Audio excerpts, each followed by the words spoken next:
चलो अगला हमारा जो टॉपिक है, यानी हम अब चैप्टर को आधा कर चुके हैं, अब आधा चैप्टर बचा है। और ये जो पार्ट है अब ये थोड़ा सा इजी हो जाएगा, क्योंकि अपन ने ये देख लिया कि लेफ्ट साइड अगर कोई चीज़ रहेगी तो उसका क्या साइन क्या रहेगा, राइट साइड में क्या साइन रहेगा, ऊपर नीचे क्या साइन रहेगा। दूसरी बात अपन ये देख चुके हैं कि मिरर फॉर्मूला क्या है, उसके क्वेश्चंस को कैसे हमें डिकोड करना है। तो अब लेंस में दिक्कत नहीं होगी, ठीक है ना। रिफ्रैक्शन ऑफ लाइट, रिफ्रैक्शन का एक बहुत सिंपल मतलब है, रिफ्लेक्शन में हम देख रहे थे लाइट किसी चीज़ से टकरा के वापस उसी मीडियम में आ जाती थी, और ज़्यादातर वो ऑब्जेक्ट जिससे वो टकरा रही है वो ओपेक होता था। ओपेक यानी कि उससे लाइट पास नहीं हो सकती। लेकिन अब हम जो देखते हैं कॉन्सेप्ट वो है रिफ्रैक्शन। ये एक ऐसा कॉन्सेप्ट है जिसमें लाइट किसी ट्रांसपेरेंट मीडियम से आती है। ये कैसा मीडियम है, ट्रांसपेरेंट, जिसको मैं क्या बोल देता हूँ, मीडियम 1, ठीक है, ए भी बोल सकते हैं। और जब वो दूसरे ट्रांसपेरेंट मीडियम में जाती है तो वो बेंड हो जाती है थोड़ी सी, यानी अपनी डायरेक्शन को क्या कर लेती है, चेंज कर लेती है। तो यहाँ से लाइट आई और यहाँ वो डायरेक्शन चेंज कर ली, ठीक है। जाना उसको कैसे था, ऐसे जाना था, ठीक है ना। देखा जाए तो उसको ऐसे सीधे जाना था, लेकिन उसने अपनी डायरेक्शन को क्या कर लिया, चेंज कर लिया। और इसी चेंज इन डायरेक्शन को हम कौन सा कॉन्सेप्ट बोलते हैं, रिफ्रैक्शन ऑफ लाइट। ये और ये किस में जा रही है, मीडियम 2 में। दोनों मीडियम की क्या खासियत है, दोनों मीडियम कैसे होते हैं, ट्रांसपेरेंट होते हैं। फॉर एग्जांपल एयर हो गया, वाटर हो गया, एयर हो गया, ग्लास हो गया, वाटर हो गया, ग्लास हो गया। ज़्यादातर यही एग्जांपल लिए जाते हैं, ठीक है। डायमंड वगैरह भी हो सकते हैं। ये इस लाइट को तो हम सिंपली कौन सी लाइट बोल देते हैं, इंसिडेंट रे। इसको हम क्या बोलेंगे, रिफ्रैक्टेड रे। पिछली बार क्या बोला था हमने, रिफ्लेक्टेड रे, इस बार रिफ्रैक्टेड। यहाँ पर एक एंगल, ये वाली जो लाइन है इसको हम क्या बोल देते हैं, नॉर्मल, जो सरफेस से 90 डिग्री पर बनती है। यहाँ पर जो एंगल बना between incident ray and normal, इसको हम बोलते हैं एंगल ऑफ इंसिडेंस, वही बोलेंगे सेम। लेकिन यहाँ जो एंगल बनेगा बिटवीन नॉर्मल एंड रिफ्रैक्टेड रे, इसको हम बोलेंगे एंगल ऑफ रिफ्रैक्शन। रिफ्लेक्शन नहीं बोल पाएंगे इस बार, ठीक है। एंगल ऑफ रिफ्रैक्शन, समझ में आ गया। अब ऐसा नहीं है कि ये दोनों सेम होंगे, उसमें हो रहे थे, ठीक है ना, अब नहीं होंगे सेम। क्लियर हुआ, क्योंकि अब लाइट बेंड हो रही है, वापस नहीं जा रही है, बाउंस बैक होके, ठीक है।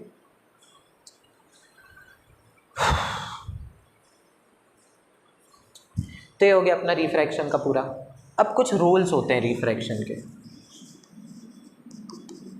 जो अपन को याद रखने ज़रूरी हैं, ठीक है। 2 मीडियम है यहाँ पर, ठीक है। अगर दोनों सेम होंगे तो तुम्हें लगता है कि रिफ्रैक्शन हो पाएगा। अगर लाइट जो है वो एयर से एयर में ही चली जाए तो तुम्हें लग रहा है कि रिफ्रैक्शन हो पाएगा, लाइट बेंड हो पाएगी, नहीं हो पाएगी। हमें दोनों मीडियम को कैसा रखना है, डिफरेंट। लेकिन डिफरेंट किस चीज़ में, किस सेंस में, हम डिफरेंस देखते हैं डेंसिटी के सेंस में, ठीक है ना। उसकी डेंसिटी और ज़्यादा अच्छे से कहा जाए तो ऑप्टिकल डेंसिटी के सेंस में। ऑप्टिकल डेंसिटी यानी तो शायद तुम लोग जानते हो कि डेंसिटी का फॉर्मूला होता है density is equals to mass upon volume. अगर मैं वॉल्यूम कांस्टेंट रखूं तो जिसमें ज़्यादा मास होता है, जिसमें पार्टिकल्स बहुत ज़्यादा पास होते हैं, उसकी डेंसिटी क्या होती है, ज़्यादा। अब मुझे बताओ तुम लोग कि वाटर और एयर में से ज़्यादा डेंस कौन है, वाटर। ग्लास और एयर में से ज़्यादा डेंस कौन है, ग्लास और वाटर में से ज़्यादा डेंस कौन है, ग्लास। समझ गया ना डेंसिटी। तो जो रूल है वो ये कहता है कि व्हेन लाइट, पहला रूल ये कहता है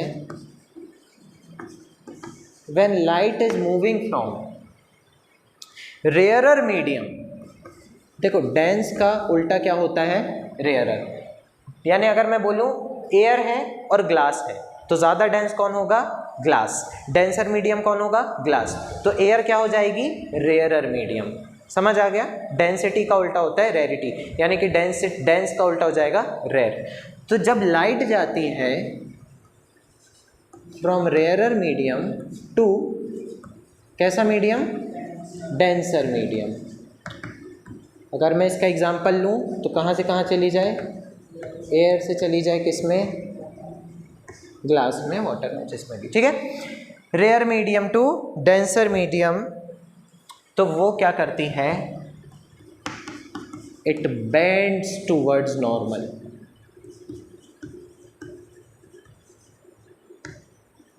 ये बहुत इंपॉर्टेंट है, ठीक है। इट बेंड्स टूवर्ड्स नॉर्मल, यानी कि ये एक ऐसा केस है जिसमें ये मीडियम रेयरर है, ठीक है ना। ऊपर वाला मीडियम क्या है, रेयरर, या मान लो क्या है यहाँ पर, एयर, यहाँ क्या है, ग्लास। तो जब लाइट आएगी ऐसे, ठीक है, यहाँ अगर मैं नॉर्मल बना दूँ, अच्छे से बनाना पड़ेगा, दोनों केस देखेंगे अपन। यहाँ क्या है, एयर, और यहाँ क्या है, ग्लास। तो लाइट अगर आएगी तो वो यहाँ पर अगर मैं एक नॉर्मल खींच दूँ तो वो टूवर्ड्स द नॉर्मल बेंड हो जाएगी, यानी कि नॉर्मल के तरफ बेंड हो गई। जाना कहाँ चाहती थी, सीधा, लेकिन वो किस तरफ बेंड हो गई, टूवर्ड्स द नॉर्मल। तो जब लाइट किसी रेयरर मीडियम से डेंसर मीडियम की तरफ बेंड हो जाती है तो वो, सॉरी, रेयरर मीडियम से डेंसर मीडियम में जाती है तो वो नॉर्मल की तरफ क्या हो जाती है, बेंड हो जाती है। समझ में आ गया। वो कब होगी, अगले केस में, दूर वाला, ठीक है। दूसरा रूल अब हम उल्टा कर देंगे। When light moves from denser medium to कैसा मीडियम, रेयरर मीडियम। जस्ट उल्टा कर दूं मैं, ग्लास से कहाँ जा रही है, एयर में, तो वो हो जाएगी इट बेंड्स या moves away from the normal, ठीक है। ये अच्छा, इसमें बेंड्स नहीं, कौन सा वर्ड हमें ज़्यादा ध्यान देना चाहिए, बेंड्स नहीं, बेंड तो दोनों में हो रही है, ये वर्ड ज़्यादा इंपॉर्टेंट है, टूवर्ड्स यानी उसकी तरफ, है ना, और यहाँ अवे यानी उससे दूर।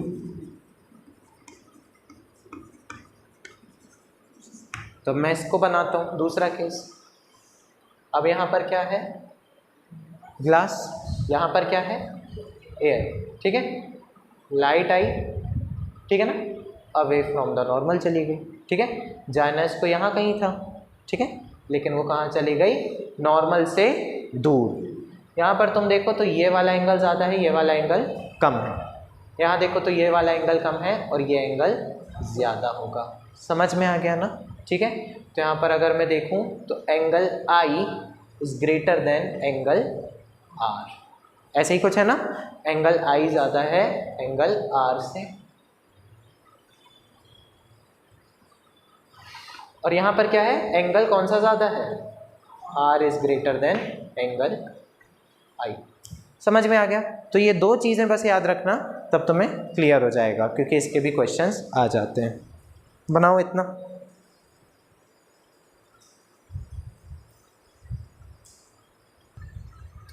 एक और चीज़ देख लो इसी में, ठीक है। जब लाइट रेयरर से डेंसर मीडियम में जाती है, ठीक है ना, तो वो बेंड भी हो जाती है नॉर्मल की तरफ, ये हमने देख लिया। इसी के साथ साथ इसकी जो स्पीड है वो मुझे बताओ क्या होनी चाहिए, कम होनी चाहिए या ज़्यादा। तुम एक खाली जगह से भीड़ भाड़ वाली जगह में जा रहे हो, है ना, तो लाइट की स्पीड थोड़ी सी क्या हो जाती है, कम। स्पीड क्या हो जाती है, डिक्रीजेस। और इस केस में क्या होता है, जब तुम डेंसर से रेयरर मीडियम में जा रहे हो, स्पीड इंक्रीजेस, ठीक है ना। आज बढ़िया देखो टेढ़ा जा रहा है, ऐसा लग रहा है यहाँ से ना गिर रहे हैं शब्द नीचे की तरफ। देखो अब अगला टॉपिक है अपना refraction of light through a glass slab. इसका मैं तुमको सिर्फ डायग्राम दिखाऊंगा, ठीक है, और उसमें कुछ भी नहीं है। एक एक्टिविटी है तुम्हारे बुक में जो बहुत इंपॉर्टेंट है, उसमें ग्लास का स्लैब बना हुआ है। कभी तुम लोग को प्रैक्टिकल होगा ना, तो एक क्यूबॉइड शेप का, क्यूबॉइड, रेक्टेंगल नहीं, जब मैं बोलता हूँ क्यूबॉइड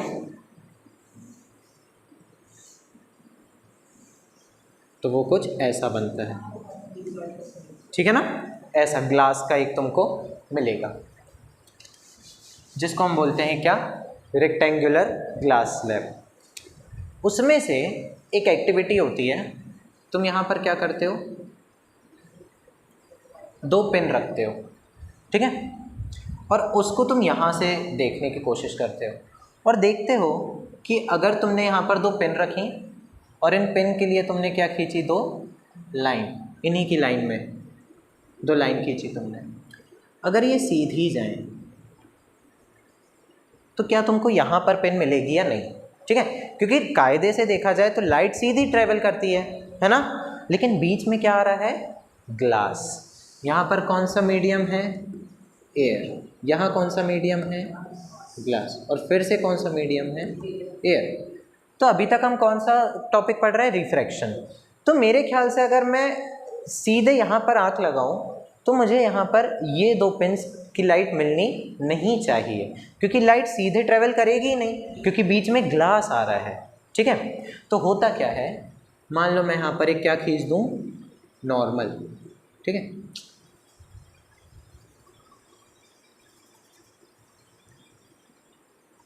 यहाँ पर मैंने एक नॉर्मल खींच दी, तो मुझे बताओ ये कौन सा मीडियम है, एयर, ये कौन सा है, glass, rarer to denser medium. और जब रेयरर टू डेंसर मीडियम जाती है तो लाइट क्या हो जाती है, बेंड टूवर्ड्स द नॉर्मल और away from the normal, towards the normal. तो देखो नॉर्मल की तरफ क्या हो गई, बेंड हो गई, समझ में आ गया। यहाँ पर मेरा एक एंगल बना, यहाँ पर मेरा एक एंगल बना, ठीक है ना। और फिर से जब लाइट गई फ्रॉम ग्लास टू एयर तो फिर से ये क्या हो गई, टूवर्ड्स द नॉर्मल या away from the normal, away from the normal, समझ में आ गया। और मुझे जहाँ पिन्स की फिर से पोजीशन मिली मैंने वहाँ पर 2 पिन्स लगा दी, ठीक है। तो अब मैं देख रहा हूँ कि जब मैंने यहाँ से देखा था या यहाँ पर मैंने पिन लगाई थी, तो और जब मैंने यहाँ से देखा तो मुझे एक बहुत बड़ा डिफरेंस मिला दोनों के डिस्टेंस में, कि कायदे से मुझे पेन की यहाँ पोजीशन मिलनी चाहिए थी क्योंकि स्ट्रेट लाइन अगर ट्रेवल करती तो, लेकिन मुझे पिन्स कहाँ मिली, यहाँ, यानी कि एक डी डिस्टेंस तक मुझे एक पिन मिली, समझ में आ गया। इससे क्या प्रूव हुआ कि जब हम एक मीडियम से दूसरे ट्रांसपेरेंट मीडियम में जाते हैं तो लाइट का क्या होता है, रिफ्रैक्शन हो जाता है, समझ आया, लाइट बेंड हो जाती है। पहले रेयरर से डेंसर में कहाँ बेंड हो जाएगी, टूवर्ड्स द नॉर्मल, और फिर जब डेंसर से वापस रेयरर में जाएगी तो अवे फ्रॉम द नॉर्मल। यहाँ पर भी 2 एंगल बनेंगे, समझ में आ गया। इस लाइट को हम कौन सी रे बोलेंगे, इंसिडेंट रे। ये वाली जो होगी इसको हम क्या बोलेंगे, रिफ्रैक्टेड रे। और ये जो निकलेगी, अब चूंकि ये इमर्ज होके निकल रही है तो इसका हम नया नाम रख देते हैं, इसको हम बोल देते हैं इमर्जेंट रे, जो फाइनल वाली है, समझ आ गया। तो इमर्जेंट रे और जो सीधी लाइन बननी थी, जिस लाइट जब सीधे सीधे ट्रेवल करनी थी, इसके बीच में कैसी डिस्टेंस आ जाती है, डी डिस्टेंस आ जाती है, समझ आ गया। और इस डी डिस्टेंस को हम बोलते हैं ऑप्टिकल शिफ्ट। हम इस डी को क्या बोलते हैं, यानी लाइट क्या हो गई, अपनी जगह से शिफ्ट हो गई, बेंड हो गई, ठीक है, ऑप्टिकल शिफ्ट, या इसको हम बोलते हैं लेटरल डिस्प्लेसमेंट।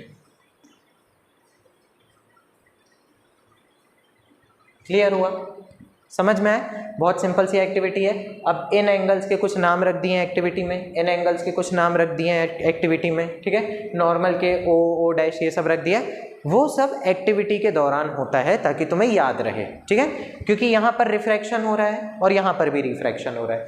ये वाला रिफ्रैक्शन अलग केस है, ये वाला अलग केस है। यहाँ पर इंसिडेंट रे है, रिफ्रैक्टेड रे है, यहाँ पर ये रिफ्रैक्टेड रे इसके लिए इंसिडेंट रे बन चुकी है, और यहाँ पर ये कौन सी बन जाती है, इमर्जेंट रे। तो अलग अलग केस हैं, इसलिए नाम भी अलग अलग रख दिए हैं, ठीक है। यहाँ पर ओ ऑप्टिकल सेंटर यहाँ पर, लेकिन हमें इतना ज़्यादा अभी प्रैक्टिकल में नहीं जाना, हमें थ्योरेटिकली देखना है कि ये एक्सपेरिमेंट क्या बता रहा है। Simply this experiment is the proof that light got refracted. Light का क्या होता है, रिफ्रैक्शन होता है जब वो एक ट्रांसपेरेंट मीडियम से दूसरे ट्रांसपेरेंट मीडियम में ट्रेवल करती है। समझ में आ गया, इतना सिंपल सा ये एक्सपेरिमेंट है। तो कंफ्यूज मत होना, इस एक्सपेरिमेंट में बहुत कंफ्यूजन होती है बच्चों को कि ये है ही क्यों, क्यों दिया गया ये एक्सपेरिमेंट, इससे क्या प्रूफ होता है, बेमतलब में दे दिया, समझ आ गया। लेकिन हमें पता है इस एक्सपेरिमेंट से क्या होता है, लाइट का क्या होता है, रिफ्रैक्शन होता है, ठीक है ना।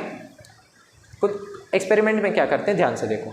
तुम एक पेपर लेते हो, उस पेपर में क्या रख देते हो, ग्लास स्लैब, और इधर क्या लगा देते हो, 2 पेन लगा देते हो, ठीक है ना। पेन तुमने घुसेड़ दी, यानी तुमने जो पेपर लिया था उसको तुमने किस पे रख दिया था, एक थर्माकोल पे रख दिया था मान लो। अब तुमने 2 क्या रख दी उसमें, पेन रख दी।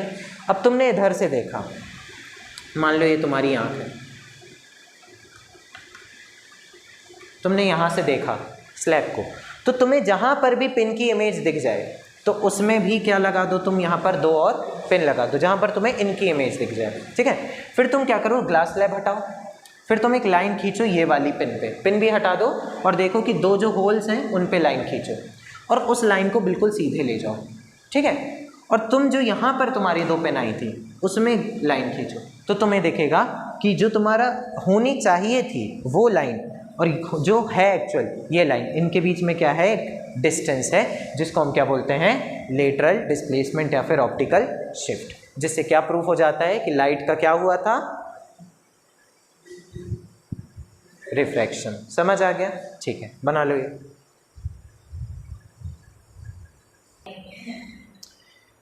देखो ये एंगल जो है इसको हम बोलेंगे एंगल ऑफ इंसिडेंस, इसमें तो कोई दिक्कत नहीं है। इसको हम बोलेंगे एंगल ऑफ रिफ्रैक्शन, कोई दिक्कत नहीं है। ये हो जाएगा इस वाले केस के लिए एंगल ऑफ इंसिडेंस, है ना, भले ही रिफ्रैक्टेड रे लेकिन इस वाले केस के लिए ये कौन सी रे बन जाएगी, फिर से इंसिडेंट रे। और ये जो इमर्जेंट रे होगी इसमें जो एंगल बनेगा ये एंगल होता है एंगल ई, और इस एंगल को हम बोलते हैं एंगल ऑफ इमर्जेंस।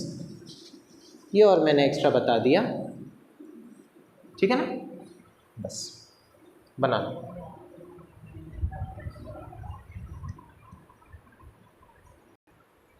ठीक है, अगला टॉपिक है लॉज ऑफ रिफ्रैक्शन। अभी हमने जो देखे थे वो रूल्स देखे थे, ये लॉज हैं, ठीक है ना। जैसे लॉज ऑफ रिफ्लेक्शन था कि angle I is equals to angle R, और तीनों इंसिडेंट रे, रिफ्लेक्टेड रे और नॉर्मल सेम प्लेन में होते थे। एक अच्छी बात है कि उनमें से एक लॉ तो यहाँ भी सेम है, पहला वाला वो ये है कि इंसिडेंट रे, नॉर्मल एंड कौन सी ray, refracted ray, all lie on the same plane, तीनों सेम प्लेन में। ये वाली कौन सी रे हो गई, ये वाली कौन सी रे हो गई, और ये क्या है, क्या ये तीनों एक ही प्लेन में है, हाँ, ठीक है। तो ये लॉ तो सेम हो गया from the laws of reflection. लेकिन इसका दूसरा लॉ थोड़ा सा कंफ्यूजिंग भी है, पेचीदा भी है, लेकिन समझ लेंगे इसको, ठीक है। फिलहाल के लिए उसको हमें याद करना पड़ेगा क्योंकि उसमें थोड़ी सी मैथ्स आ जाती है, ठीक है। तुम लोग ने अभी ट्रिग्नोमेट्री नहीं पढ़ी ना, नहीं, थोड़ी बहुत पढ़ ली है। ट्रिग्नोमेट्री में कुछ एंगल्स होते हैं जिनको साइन, कॉस, कॉसेक ये सब कहा जाता है, ठीक है ना, 10th क्लास में है तुम लोगों को, ठीक है। उसी का हम थोड़ा सा एक पार्ट लेंगे, ठीक है ना। तो होता ये है the ratio of, second law है ये, ठीक है, the ratio of sine of angle of incidence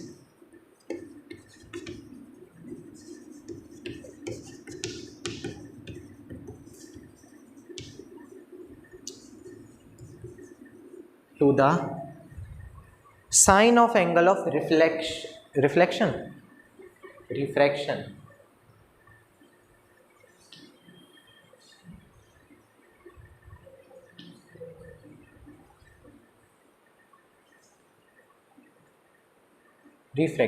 is constant, ठीक है।